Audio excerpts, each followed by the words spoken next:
नमस्ते, konnichiwa. 皆さん、漢字はどうですか？簡単になりましたか？सबै ladies and gentlemen खान्जीहरू कस्तो लागिरहेको छ अहिलेसम्मको कृपया प्रतिक्रिया दिनुहोला र यदि अहिलेसम्म ठिकै छ भन्ने जस्तो लागिरहेको छ भने लाइक गरिदिनु होला।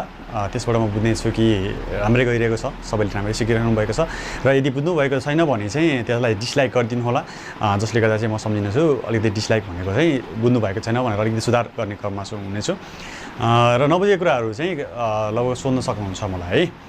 र आज हामी सिकिन्छ जुन चाहिँ 19 नम्बरबाट सिकिन्छ हामीले है। आजको चाहिँ हाम्रो के छ त भन्दाखेरि 19 नम्बर 19 नम्बरदेखि छ। अगाडि हामीले कतिसम्म पढियो भन्दाखेरि अगाडि चाहिँ तपाईको 18 सम्म पढिएको छ। आज चाहिँ हामीले जुन चाहिँ सेन्स युज गरिन्छ जसलाई चाहिँ साकीको खान्जी भनिन्छ, यो खान्जी पढिन्छ हामीले है। र यो खान्जी पढिन्छ पढ्नलाई जसलाई चाहिँ प्रिभियस अथवा चाहिँ फरगोइङ भनिन्छ, यसलाई जुन चाहिँ मिनिङ साकी अथवा सेन भनिन्छ। र दुईटैको अर्थ के, दुईटैको मिनिङको अर्थ चाहिँ के हुन्छ भन्दा अघिल्लो भनी जनाउँछ है, योभन्दा अगाडिको भनी जनाउँछ। जस्तो साकी भनेको अगाडि हुन्छ भने सेन भनेको अघिल्लो भनेर, जस्तो यहाँ युज गरेको छु मैले सेन गेछु भनेको चाहिँ गएको महिना, लास्ट मन्थ भनेको छु है। जुन चाहिँ सेन भनेर उनीमा चाहिँ गएको हुन्छ भने साकी भनेको अगाडिको भन्ने हुन्छ। जुन चाहिँ मायाले नै अगाडि जनाउँछ तर मायाले हाम्रो इन फ्रन्ट भनी जनाउँछ भने यसले चाहिँ अगाडिको जुन चाहिँ बिफोर भन्ने हुन्छ त्यो जनाउँछ है। जस्तो यहाँ साकी लेखेको छु, यो यति मात्र लेखेको खण्डमा चाहिँ के भयो खान्जी भन्दाखेरिमा यति मात्र लेखियो भने चाहिँ यसको प्रोनाउन्सिएसन साकी भयो, जसको मिनिङ हुन्छ अहेड भनेको अगाडि है। जस्तो चाहिँ साकी नि सिचुएसिमास भनेर जापानमा म्याक्सिमम युज गरिन्छ, जुन चाहिँ कामबाट निस्किने बेलामा साकी नि सिचुएसिमास भनिन्छ, अगाडि निस्केको कारणले सरी भनेर भनिन्छ, त्यो एकदमै युज गरिन्छ साकी नि सिचुएसिमास। त्यस्तै अर्को छ सेन गेचु। सेन गेचु भनेको चाहिँ लास्ट मन्थ हुन्छ, लास्ट मन्थ भनेको चाहिँ हामीले युज गरिरहेको छ कोन गेचु, सेन गेचु, राई गेचु भनेर युज गरिएको छ। त्यस्तै सेन्स्यु भन्नु सकिन्छ गएको हप्ता। त्यस्तै सेन्सेई, सेन्सेई जुन चाहिँ सेन्सेईमा के भएको छ यहाँ चाहिँ सेनको खान्जी भइरहेको छ, यसलाई कहाँ युज गरिरहेको छु मैले सेन भनेर प्रनाउन्सिएसन गरिरहेको छु। र यसमा के भइरहेको छ यसको प्रनाउन्सिएसन भन्दा यसमा नि सेन भइरहेको छ, सेन्सेई भनेको टिचर है। र सजिलो छ यो खान्जी, अब तपाईँले पहिलेदेखि देखिरहनु भएको छ सेन्सेई भनेको टिचर भनेर पढिरहनु भएको छ, यो खान्जीलाई बुकमा देखिरहनु भएको थियो, सेन गेचु पनि देखिरहनु भएको छ, साकी भन्ने वर्ड पनि देख्नुहुन्छ लगभग 12-13 लेसन कटेपछि। र यसलाई लेख्नलाई एकदम इजी छ है, लेख्नलाई एकदमै इजी छ, त्यति गाह्रो छैन।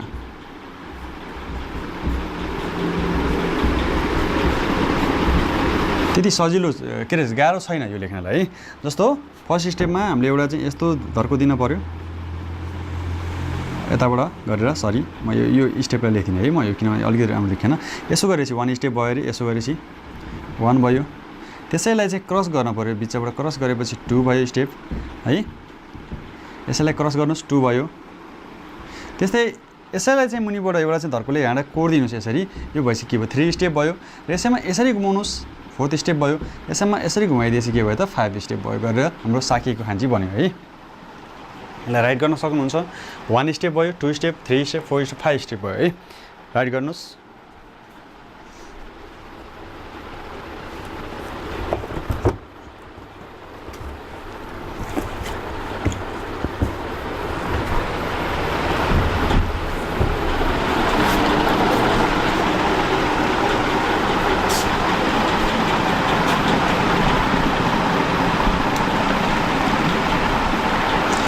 लेखेर भ्याउनु भयो होला।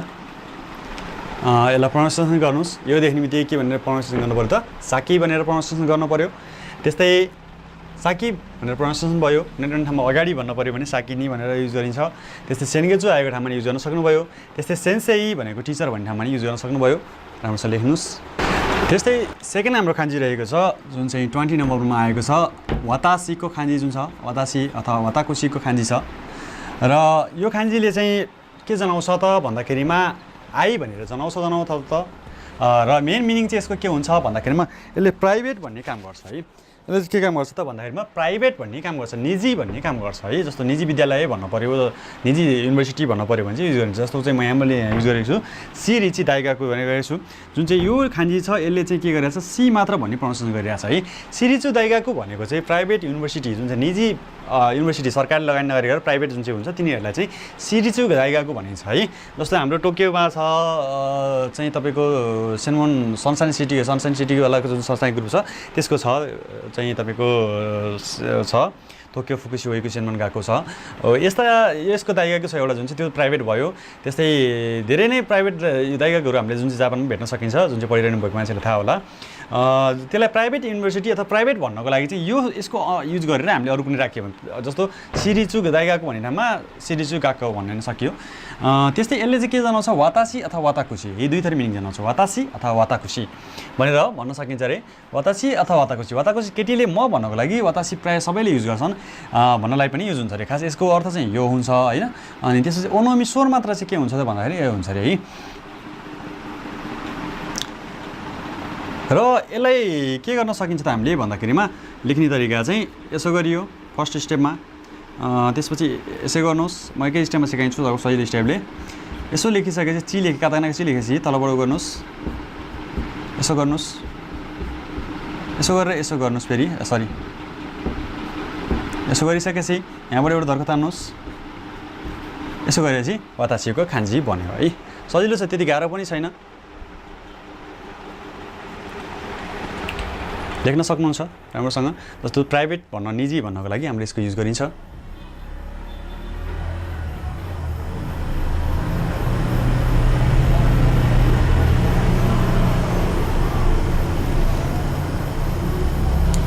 अब वातासी आएको ठाउँमा हामीले यो खान्जी युज गर्दा राम्रो भयो है।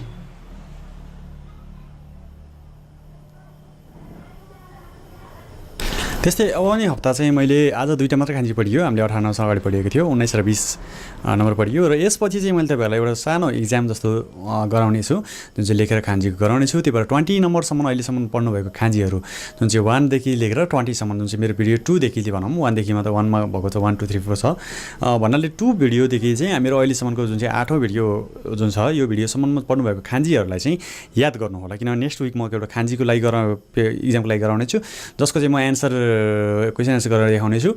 तपाईँहरूले चिन्न पर्ने हुन्छ, मैले देखाए पनि तपाईँहरूले आफै कपीमा छुट्टी सारेर त्यो खान्जेर त्यसरी प्र्याक्टिस गर्न सक्नुहुन्छ। र त्यसैले आजको लागि चाहिँ म यति नै गर्न चाहन्छु र राम्रोसँग प्र्याक्टिस गर्नु होला।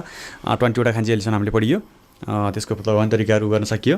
र तपाईँलाई मैले चाहिँ जुन N5 लेभल मात्र नभइकन N4 लेभल सुद्धा मिसाएर गरिरहेको छु खान्जीहरू, जुन चाहिँ जापानमा हुने हार्ड खान्जीहरू देखेर सबै मिल्ने खाले गरिरहेको छु। र सबैलाई खान्जीको लागि प्रोफेसनल तरिकाले सिक्न चाहन्छु म भन्नुहुन्छ भने चाहिँ जति पनि मेरो सब्सक्राइबरहरू हुनुहुन्छ प्रोफेसनल तरिकाले सिक्न चाहन्छु, N5 N4 मैले सकिसकेँ अथवा N5 सकेँ N4 राम्रो सिक्न चाहन्छु, अथवा चाहिँ जापानमा भएको खान्जीहरू अरू मैले सिक्न चाहन्छु भन्नुहुन्छ भने प्ले स्टोरमा गएर खान्जी ट्री भनेर सर्च गर्नुहोस्। एउटा खान्जी ट्री भन्ने आउँछ, त्यसमा चाहिँ तपाईँलाई जुन चाहिँ स्ट्रोकदेखि लिएर सबै कुराहरू सिक्न सक्नुहुन्छ। र प्लस त्यसमा चाहिँ गेमहरू पनि हुन्छ, तपाईँले आफैले खेल्न सक्ने, प्र्याक्टिस गर्न सक्ने, त्यसको स्वरहरू पत्ता लगाउन सक्ने, गेमहरू चिन्न सक्ने, जपनिज हिरागाना अथवा चाहिँ तपाईँको कातागानाको मिनिङ अथवा चाहिँ तपाईँको इङ्ग्लिस मिनिङलाई गर्न सक्ने हुन्छ। त्यसैले त्यसलाई डाउनलोड गर्नु होला प्ले स्टोरबाट अथवा चाहिँ एप्पलहरू उनीहरूले चाहिँ आइट्युन्समा एप स्टोरमा पाउँछ। र च्यानल सब्सक्राइब गर्नुभएको छैन भने प्लिज सब्सक्राइब गर्नुहोस् र आफ्नो वरिपरिको जति पनि साथीहरू हुनुहुन्छ उहाँहरूलाई पनि यो भिडियो सो गर्नको लागि, देखाउनको लागि, कस्तो छ हेरेर भन्नको लागि चाहिँ हेरेर ट्राई गर्न त भन्नको लागि चाहिँ 1 लाइक अथवा चाहिँ 1 लाइक त दिनु नै हुन्छ। त्यो अवश्य नै अब बुझ्नुभएको छ भने दिनुहुन्छ, नबुझ्नुभएको डिसलाइक दिनुहुन्छ। र साथीहरूको लागि पनि फेसबुकमा सेयर गरेर उहाँहरूसम्म पुऱ्याइदिनु होला अथवा मेसेन्जरबाट सेन्ड गरिदिनु होला। र यति भन्दै नेक्स्ट विक भेटिनेछौँ फेरि। हस्त, धन्यवाद।